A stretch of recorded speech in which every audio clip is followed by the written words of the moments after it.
এই তো ভোলার সঙ্গে একটা মেয়েকে দেখতে পাচ্ছি। প্রভু নিশ্চয়ই এই মেয়েটার কথাই বলেছিল। এই মেয়েটাকে তুলে নিয়ে যেতে পারলেই প্রভু আজ আমাকে খুব বেশি বেশি আহার দেবেন। ওরকম করে বলো না সাজি।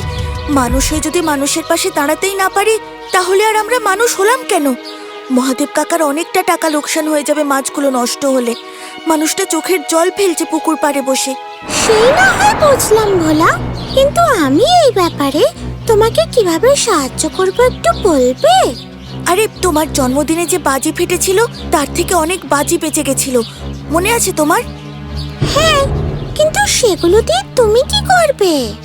সেগুলো আমাকে দাও না সাজি। আমি ওই শব্দবাজি ফাটিয়েই বক দাঁড়াবো। শব্দবাজি এইভাবে ব্যবহার করা উচিত নয় জানি, কিন্তু এছাড়া তো আমার আর কোনো উপায় নেই, তাই না?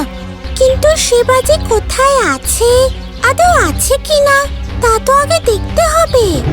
দাঁড়াও, আমি ভিতরে গিয়ে মাকে জিজ্ঞেস করে আসি। বাঁচাও! বাঁচাও!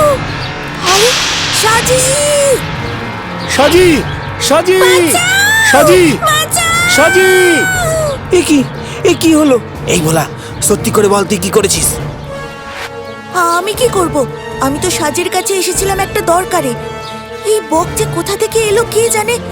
সারা কৈলাসপুরে আজ এত বক যে কোথা থেকে আসছে কিছুই তো বুঝতে পারছি না। একদল ওখানে মাছ খাচ্ছে আর একজন এখানে সাজিকে তুলে নিয়ে যাচ্ছে। কিন্তু না, আমাকে সবার আগে সাজিকে বাঁচাতে হবে। এটা কেন হলো? আমার পাতা ফাঁদে আমি যে নিজেই জড়িয়ে গেলাম নায়েব মশাই। তাই তো দেখছি, করতে চাইলাম মহাদেবের ক্ষতি, এ তো দেখছি হলো আপনারই ইতি। না না, আমি সাজিকে কিচ্ছু হতে দেব না, কথা দিচ্ছি।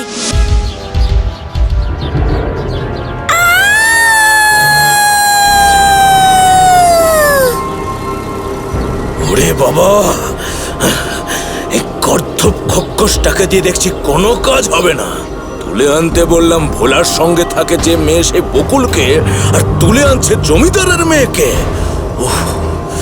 হতভাগা খক্কস, আয় তুই, বিচুটি পাতার চাবুক দিয়ে মারবো তোকে আজ।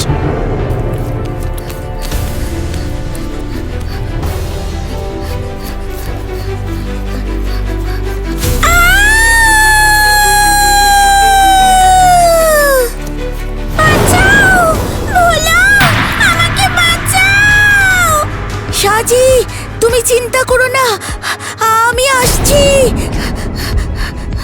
প্রভু আমাকে গাধা বলে। এই ভোলা তো দেখছি আমার থেকেও বড় গর্দভ। আমি চলেছি গগনে গগনে আর ও চলেছে মাটিতে। ও আমাকে আটকাবে কি করে শুনি?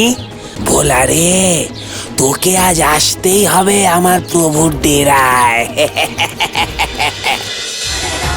সাবাস ভোলা, আগামীকাল সকাল 9:30টায় সান বাংলায়।